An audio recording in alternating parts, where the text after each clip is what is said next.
بسم اللہ الرحمن الرحیم۔ آج میں سورت واقعہ کی خصوصیات آپ کو بتلاتا ہوں۔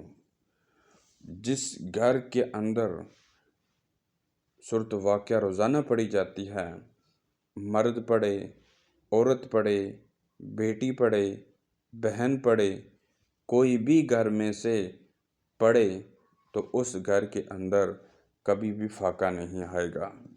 حضرت ابو فاطمہ رضی اللہ تعالی عنہ سے مروی ہے کہ حضرت عبداللہ رضی اللہ تعالی عنہ بیمار ہوئے تو آپ کی عیادت کے لیے حضرت عثمان بن عفان رضی اللہ تعالی عنہ آئے۔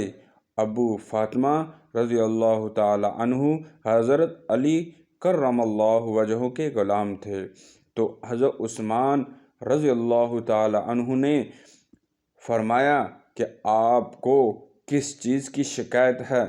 تو حضرت عبداللہ بن مسعود رضی اللہ تعالی عنہ نے فرمایا مجھے میرے گناہوں کی شکایت ہے۔ تو حضرت عثمان رضی اللہ تعالی عنہ نے فرمایا کہ آپ کیا چاہتے ہیں؟ تو حضرت عبداللہ بن مسعود رضی اللہ تعالی عنہ نے فرمایا اپنے رب کی رحمت۔ تو حضرت عثمان رضی اللہ تعالی عنہ نے فرمایا کہ کیا میں آپ کے پاس کسی طبیب کو بلاؤں؟ کیوں نہ بلاؤں؟ تو آپ رضی اللہ تعالی عنہ نے فرمایا کہ طبیب ہی نے تو مجھے بیمار کیا ہے۔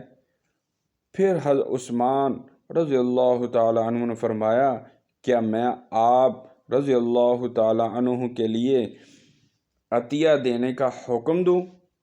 تو آپ نے فرمایا کہ نہیں، اس کی مجھے ضرورت نہیں۔ تو حضرت عثمان رضی اللہ تعالیٰ عنہ نے فرمایا کہ آپ کے بعد آپ کی بیٹیوں کے کام آ جائے گا۔ تو آپ رضی اللہ تعالیٰ عنہ نے فرمایا کہ کیا تم کو میرے بیٹیوں کے بارے میں فقر و فاقہ کا ڈر ہے؟ حالانکہ میں نے اپنی بیٹیوں کو اس بات کا حکم دیا ہے کہ وہ ہر رات سورۃ واقعہ تلاوت کریں، کیونکہ میں نے رسول اللہ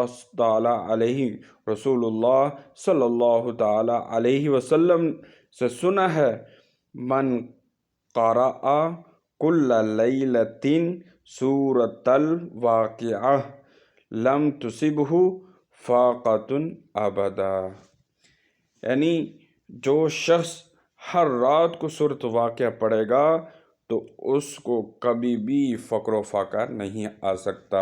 اس حدیث سے بھی ہمیں سبق ملتا ہے کہ ہم بھی اپنی بیٹیوں کو، اپنی بہنوں کو، اپنی ماؤں کو یہ اس بات کا حکم دیں کہ آپ مرد حضرات تو باہر کام کاج کے لیے گئے ہوتے ہیں، ان کے لیے ٹائم تھوڑا ہوتا ہے، ان کو یعنی بیٹیوں کو، بہنوں کو، بیویوں کو، ماؤں کو حکم دیں کہ آپ سورۃ واقعہ روزانہ ایک دفعہ پڑھا کریں۔ تو جس گھر میں بھی یہ سورۃ واقعہ پڑھی جائے گی اس گھر کے اندر کبھی فقر و فاقہ نہیں آئے گا۔ اللہ تعالیٰ سے دعا ہے ہمیں بھی سورۃ واقعہ روزانہ پڑھنے کی توفیق عطا فرمائیں، آمین۔